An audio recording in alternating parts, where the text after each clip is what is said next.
The moment Gladys said "I do" through her tears, we all knew this wasn't a wedding, it was a funeral for her freedom.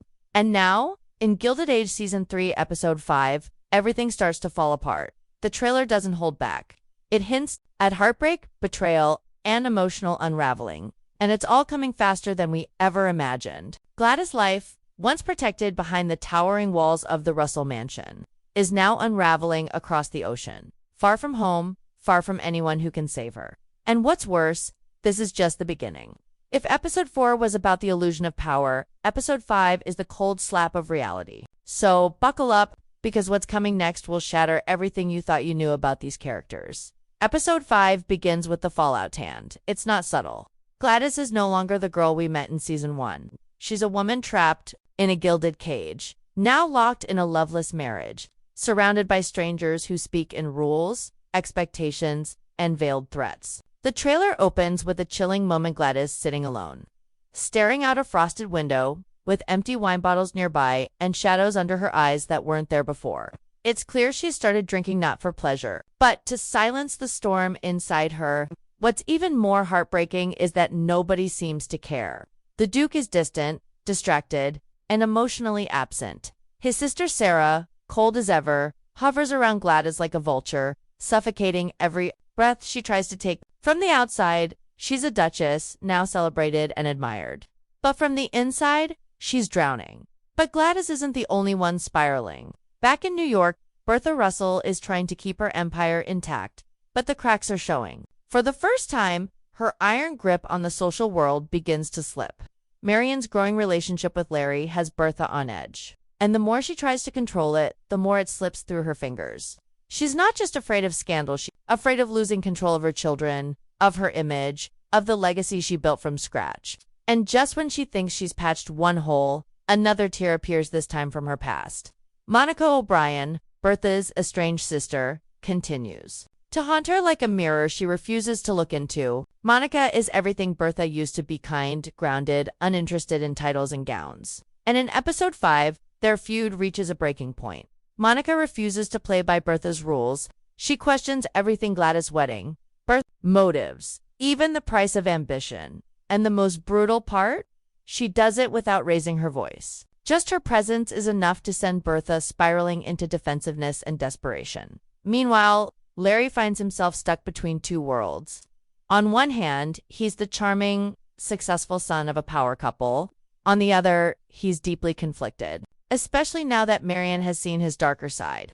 In Episode 5, we finally start to understand the weight he's carrying. His secret visits to gambling dens, his quiet indulgence in nightlife, his fear of living under Bertha's shadow, none of it is new. He's been hiding it for years. But now, with Marian getting closer, the lies can't hold forever. The trailer suggests a major confrontation between the two: Marian demanding honesty and Larry unable to give it. And it's not just about gambling. It's about trust, about identity, about whether or not love can survive the truth. Because when the truth finally comes out, it won't just shake Marian. It will redefine everything we thought about Larry. Russell, and then there's Jack. Sweet, innocent Jack, who now has more money than he ever dreamed of, and more problems than he can handle. His $300,000 fortune, instead of bringing joy, brings chaos. In Episode 5, the Van Ryn household descends into suspicion and resentment. The staff who invested in Jack begin to turn against him. They whisper behind his back, accuse him of theft, and treat him like a traitor. And Jack, instead of standing tall, begins to crumble. Because money didn't buy him happiness, bought him distance. From his friends, from his home, from the simplicity of the life he loved. The trailer shows a heartbreaking moment where Jack stands in the garden, looking at the mansion with tears in his eyes, knowing he no longer belongs. He has everything he ever wanted except belonging, and that may be the cruelest twist of all. But let's not forget Peggy, our voice of strength, our beacon of hope. In Episode 5, she faces her own battles.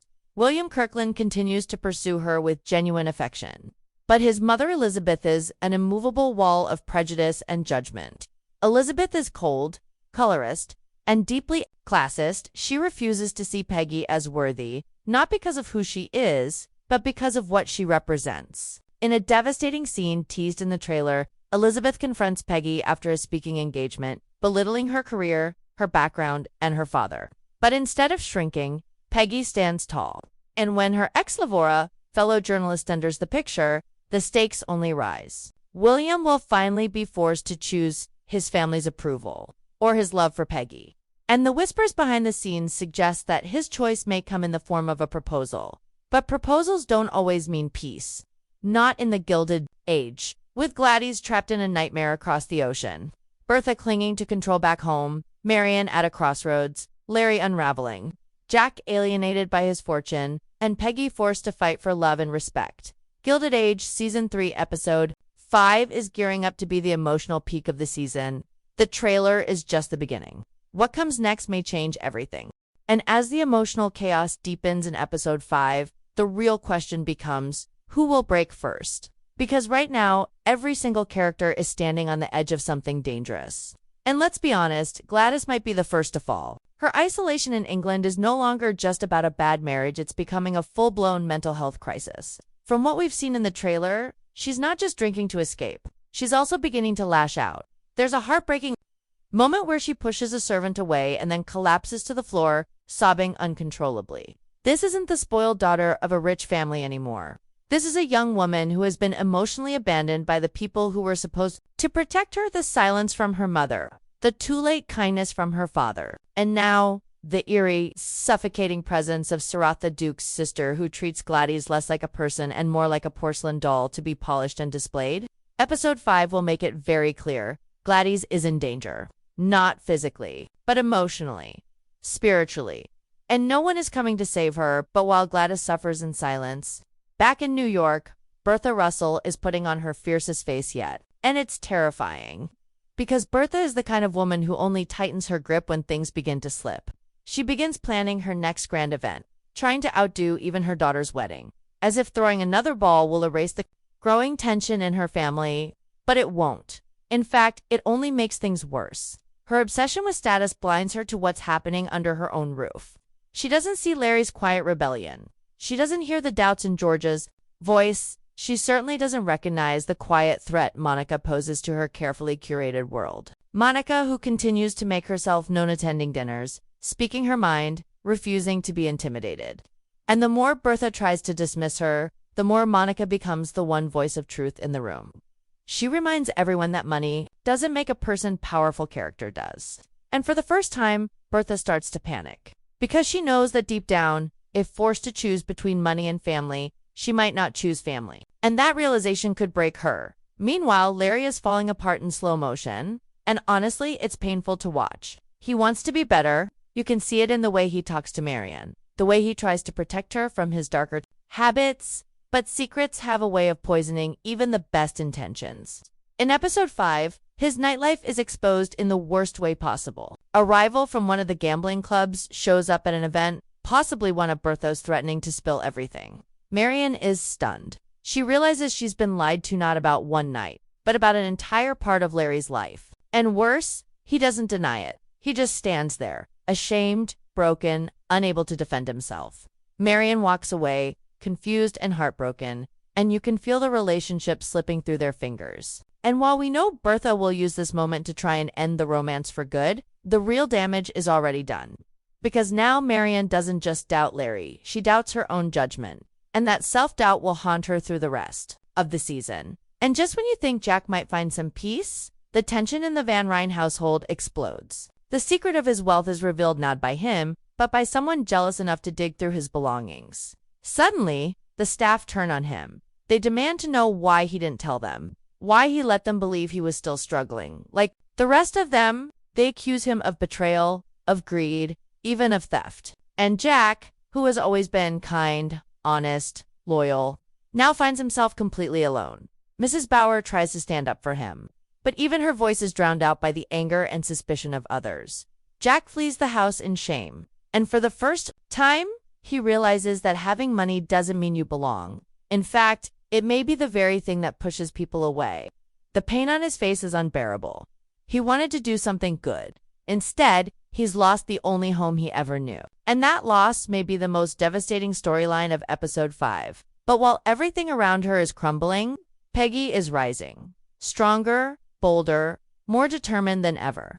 Her confrontation with Elizabeth Kirkland reaches its peak in Episode 5, Elizabeth attends another one of Peggy's speeches, this time in front of a much larger mixed-race crowd, and tries to embarrass her publicly. But Peggy doesn't flinch. She speaks directly to her. Not with anger, but with clarity. She makes it clear that her success, her voice, and her legacy are not up for debate. And in that moment, William sees her in a new light. He's not just in love, he's in awe.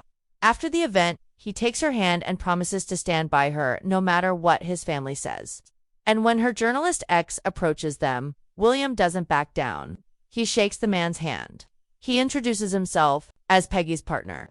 And in that moment, we see a glimpse of something beautiful, a future. The trailer hints at a quiet proposal in the final scene, nothing grand. Number ring, just a whispered question between two people who have been through hell. But whether Peggy says yes or not, one thing is certain. She's no longer someone who needs saving. She's the one saving herself. And that's what makes episode 5 so powerful. It's not just about loss, it's about the choice to survive, to rise, to become something stronger after the fall. Gladys may be falling now, but we know what's coming: a rebirth, a reckoning. And for every character on this show, the decisions they make in episode 5 will define who they become by the season's end. This isn't just another episode, it's the storm before the transformation. And once it hits, nothing will ever be the same again. But just when you think episode 5 couldn't get any more devastating, the final act delivers a crushing blow, one that doesn't just shake individual characters but threatens to unravel entire relationships, reputations, and long-held illusions. It all starts with Gladys, alone in England, isolated and emotionally drained. She begins to question who she really is. For years, she was defined by her mother's ambition and society's expectations.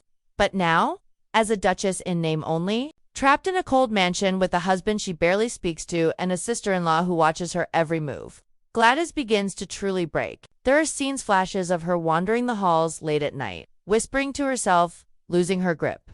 The alcohol no longer works. The numbness is wearing off. And all that remains is pain. Until something unexpected happens. A stranger kind. Someone outside the Duke's circle crosses her path. A new character, possibly a family friend or staff member, who sees Gladys not as a duchess, but as a person. Their interaction is brief in the trailer. Just a glance and a quiet conversation. But it's enough to spark a new emotion in her. Hope? It's the first time in episodes that Gladys smiles, however faintly. It won't fix everything, not yet, but it plants a seed. One that could grow into strength, or love, or escape. And for us as viewers, it's a reminder that even in the darkest corners of this world, there's always a flicker of light. Back in New York, however, Bertha Russell's world is starting to collapse. And for a woman who has spent years controlling every room she enters, this loss of control is unbearable. Monica continues to challenge her, sometimes with sarcasm, sometimes with silence, but always with brutal truth. Their conflict becomes public in episode 5. At a grand event Bertha hosts intended to reclaim her social dominance, Monica openly criticizes her, not loudly, not rudely, but in a way that cuts straight to the heart. She says something simple, like, "I barely recognize you anymore," and you can see it shake Bertha to her core. Because Monica knew the real Bertha, the Bertha who once valued people over power, and hearing that she's become unrecognizable forces Bertha to confront a terrifying possibility that she has lost herself. She lashes out at Monica, calls her ungrateful, jealous, irrelevant. But the words fall flat, because we, the audience, know the truth. Bertha isn't angry at Monica. She's angry at herself for letting ambition cost her the love of her daughter, the respect of her son, and the peace of her own soul. That internal conflict will fuel the rest of her arc this season, and it begins right here, in episode 5. And then there's Larry. His downfall is quiet, but no less painful. After the incident with the gambler, rumors begin to spread not just about his vices, but about his character. Marion tries to defend him, but her heart isn't in it anymore. She begins to wonder if the Larry she fell in love with was ever real. And Larry, overwhelmed with guilt, doesn't try to stop her. He sinks deeper into his double life, attending more parties, losing more money, surrounding himself with people who don't know him and don't care. There's a scene in the trailer where Larry sits alone in a smoky club, staring at nothing, completely lost. It's a powerful image, because Larry always seemed so composed, so clever, so in control. And now he's unraveling in real time. Whether or not he'll find redemption is unclear. But one thing is certain, Bertha's worst fear has come true. Her perfect son, the one she raised to carry on her legacy, is slipping away. And there's nothing she can do to stop it. Meanwhile, the Van Ryn household is facing its own reckoning. Jack, who was once a beloved fixture of the house, is now seen as an outsider. The rumors about his wealth have spread beyond the staff. Even the upper-class residents are whispering. Agnes Van Ryn, always protective of her household's image, begins to distance herself from Jack quietly but unmistakably. It's heartbreaking. Jack tries to explain. He tries to share the truth. That he didn't ask for the money, that he didn't mean to hide it, but it doesn't matter. In this world, perception is everything. And Jack's sudden fortune is now a liability. He considers leaving, starting over somewhere new. But where would he go? Everything he knows is in that house. And as he sits on the steps at night, staring at the door that may no longer welcome him, we're reminded of just how fragile belonging can be in a world obsessed with status. Jack's story, once full of promise, is now a cautionary tale. Okay. Reminder that even good fortune can be twisted into scandal. And finally, Peggy. The trailer ends with her standing on a street corner, dressed in her signature coat, looking determined. She's just walked away from Elizabeth Kirkland after a heated exchange, one that makes it clear they will never see eye to eye. And as William joins her, reaching for her hand, Peggy hesitates. Not because she doubts him, but because she knows what loving him will cost. And still, she takes his hand. Because for all the darkness around her, Peggy refuses to give up on love or herself. Whether she says yes to the proposal or not, Peggy's future is now entirely in her hands. And that strength, that quiet, unshakable strength, is what will carry her through the rest of the season. She's not a victim of this world. She's a force within it. And episode 5 is where that becomes undeniable. In every corner of the Gilded Age. Episode 5 tears down masks and exposes truths. No one is safe. No relationship is guaranteed. No future is certain. And as the trailer warns us, this episode isn't about celebration. It's about confrontation. The cost of power, the weight of secrets, the pain of pretending everything is fine when it clearly isn't. This is the episode where foundations begin to crack, where hearts break quietly behind closed doors, and where the battle for identity, for freedom, for love begins in full force. Whatever comes next, one thing is clear. After episode 5, there's no going back. And now, as we enter the quiet devastation left behind by episode 5's storm, the emotional aftershocks begin to ripple through every corner of the Gilded Age. What's truly haunting about this episode isn't the grand confrontation, the silence that follows, the kind that settles deep in the character's bones, where everything familiar begins to feel foreign. For Gladys, this silence is suffocating. The once grand estate she's moved into with the Duke begins to feel like a prison, not because of the architecture, but because of the emotional emptiness it carries. No warmth, no love, no sense of home. Every time she tries to speak, she's met with dismissal. The Duke is cold, mechanical in his responses, treating Gladys like a business deal that has been finalized and filed away. And Sarah, his sister, watches her every move like a guard on patrol. Gladys is expected to learn, to obey, to transform herself into the perfect Duchess. But instead, we see her begin to disappear. Piece by piece, she avoids meals. She doesn't write letters. She stops getting out of bed. Her mental state is clearly declining. And perhaps the most horrifying moment is a brief shot from the trailer. Gladys staring into a mirror, repeating to herself, "You are fine. You are fine." But her voice cracks. Her eyes fill with tears. And in that moment, we know she's anything but fine. Episode 5 is not just Gladys' lowest point tits, the beginning of her quiet unraveling. And unless someone reaches her in time, we may be watching a slow collapse that no one can stop.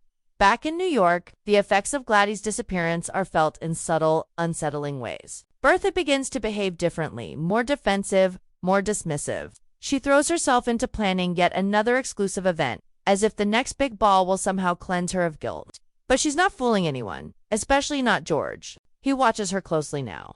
He sees the cracks, the panic behind her eyes. And when he finally confronts her about Gladys, about how she forced their daughter into that life, Bertha lashes out. She accuses him of betrayal, of cowardice, of siding against her. But really, she's just afraid.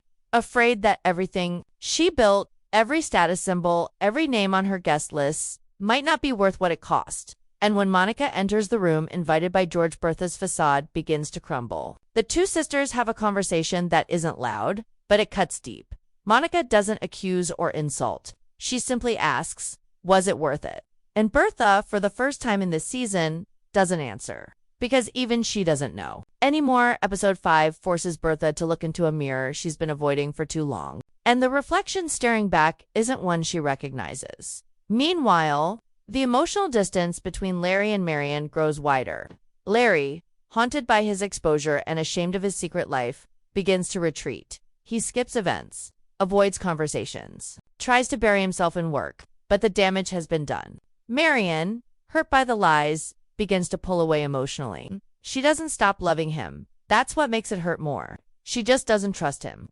And as Bertha continues to sabotage their relationship with her disapproval and manipulation, Marian finds herself questioning whether love is enough.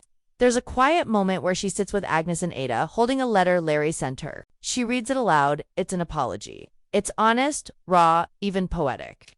But when she finishes, she folds the letter and says nothing. Her silence speaks volumes. And so does her next move, refusing an invitation to dinner with the Russells. The line between the two families has never felt sharper. Episode 5 draws it in ink dot, and then there's Jack, still reeling from the fallout of his newfound fortune. As rumors spread, Jack begins to experience a different kind of isolation. Not the kind born from poverty, but from sudden privilege. He's no longer one of them. Not to the staff, not to the Van Ryans, and not even to himself. He doesn't know how to move forward. So he does the only thing he knows. He retreats. He stops showing up for meals, stops speaking unless spoken to, and in one of the most painful scenes of the episode, he visits his late father's grave, alone, and cries. Not because he's rich, but because he no longer knows who he is. His identity, once so rooted in loyalty and humility, now feels foreign. Even Mrs. Bauer, his closest ally, is struggling to help him. She reminds him of where he came from, urges him not to let the money change his heart. But the truth is, it already has. Or rather, it's changed how the world sees him. And once that perception changes, it's hard to get it back.